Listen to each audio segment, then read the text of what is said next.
কি মনে হচ্ছে দেখে কি বানাচ্ছি? চলুন আজকে বানাবো চিকেন বল। রেসিপিটা শুরু করা যাক। কিছু জিনিস নিয়ে নিয়েছি, সবই দেখতে পাচ্ছেন। এখানে চিকেন কিমা নিয়ে নিয়েছি খুব অল্প পরিমাণে, দিয়ে দেবো নুন আর একটুখানি জল। এবার এটাকে ভালো করে সিদ্ধ করে নেব, মোটামুটি 15 থেকে 20 মিনিট ফুটিয়ে নেব। এবার একটা পাত্রের মধ্যে সসগুলোকে রেডি করে নেব। তার জন্য নিয়ে নেব 1 চামচ ভিনিগার, 1 চামচ সয়া সস, 2 চামচ টমেটো সস আর অল্প একটু চিলি সস। ভালো করে মিক্সড করে এটাকে রেখে দিতে হবে, পরে লাগবে। এখানে দেখতেই পাচ্ছেন আলু সিদ্ধ করে নিয়েছি, আলু সিদ্ধ করে খুব ভালো করে মেখে নিয়েছি। এরপর দিয়ে দেবো কোচানো পেঁয়াজ, তারপরে দিয়ে দেবো খুব মিহি করে কেটে রাখা রসুন আর আদা। এবারে দিয়ে দেবো কতগুলি মশলা: নুন, অরিগানো, গোলমরিচ, গরম মশলা আর ধনে গুঁড়ো, জিরে গুঁড়ো। আলুর সাথে ভালো করে মেখে নিতে হবে।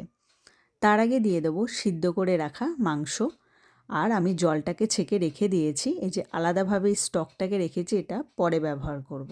মাংসগুলো হাত দিয়ে একটু ভেঙে ভেঙে নিতে হবে, কারণ গোটা থাকলে মাখাতে অসুবিধা হবে। আলুর সাথে এমনভাবে মাংসটাকে মেখে নিতে হবে যাতে বোঝাই না যায়। সেই জন্য মাংসগুলোকে ভালো করে হাতের সাহায্যে ভেঙে নিয়ে মিক্সড করে নিলাম। এবারে দিয়ে দেবো বাইন্ডিংয়ের জন্য অল্প একটু বেসন। বেসন দিয়ে আবারও ভালো করে মিক্সড করে নিতে হবে। ভালো করে মিক্সড করে নিয়ে এবারে আমি গোল গোল শেপ দিয়ে দিয়েছি। আপনারা এর থেকে ছোট করেও করতে পারেন, আমি মাঝারি সাইজের গোল গোল করে নিয়েছি। এবারে কড়াইতে রিফাইন তেল গরম করে দিয়ে দিতে হবে এক এক করে চিকেন বলগুলোকে। খুব ভালো করে ভেজে নিতে হবে।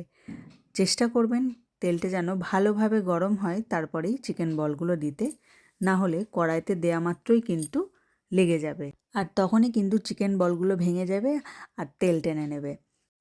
তেলে এইভাবে গোল করে ভাজবো বলেই বাইন্ডিংয়ের জন্য বেসন ব্যবহার করেছি। তেলটা খুব ভালোভাবে গরম হয়ে গিয়ে একদম লো ফ্লেমে গ্যাসটাকে রেখে দিতে হবে, দিয়ে উল্টে পাল্টে ভালো করে ভেজে নিতে হবে। আমার মোটামুটি ভাজা হয়ে গেছে, এবারে আমি এক এক করে তুলে নেব। এই বলগুলো শুধু মুখে খেতেও ভালো লাগে। অনেকে না এই বলগুলো তৈরি করার সময় ভেতরে একটু করে চিজ দিয়ে দেয়, সেটা আবার চিকেন চিজ বলও হয়ে যাবে। এই দেখুন ভাজা হয়ে গেছে, দেখে মনে হচ্ছে না খেয়ে নিই। এবারে কড়াইতে যে তেলটা ছিল সেই সবটা আমার লাগেনি, একটু তুলে নিয়ে আমি ওর মধ্যে প্রথমে দিয়ে দিলাম রসুন আর আদা কুচি। একটু নেড়ে চেড়ে নিয়ে গন্ধ বেরিয়ে আসলেই দিয়ে দিতে হবে কেটে রাখা পেঁয়াজ আর ক্যাপসিকাম।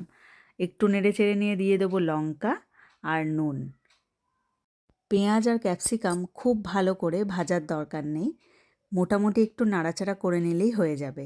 এরপরে দিয়ে দেবো তৈরি করে রাখা সসটা দিয়েও বেশ কিছুক্ষণ নাড়াচাড়া করতে হবে। তবে খুব বেশি নাড়াচাড়া করলে কিন্তু তেতো হয়ে যেতে পারে, যেহেতু সয়া সস দেওয়া আছে। এরপর দিয়ে দেবো চিকেন স্টক। ভালো করে ফুটে এলে এর মধ্যে দিয়ে দিতে হবে একটুখানি কর্নফ্লাওয়ারটা আমি 1 চামচ নিয়ে একটা বাটির মধ্যে জল নিয়ে গুলে নিয়ে এই গ্রেভিটার মধ্যে দিয়ে দিয়েছি। বেশ কিছুক্ষণ নাড়াচাড়া করলেই গ্রেভিটা টাইট হয়ে আসবে। তারপরে দিয়ে দিতে হবে চিকেন বলগুলো দিয়ে মিনিট 5 ফুটতে দিলেই কিন্তু রেডি হয়ে যাবে। এবং সবশেষে দিয়ে দেবো একটুখানি অরিগানো। আপনারা চাইলে এই রেসিপিটা একবারেই গা মাখা করতে পারেন, আবার একটু ঝোলও করতে পারেন।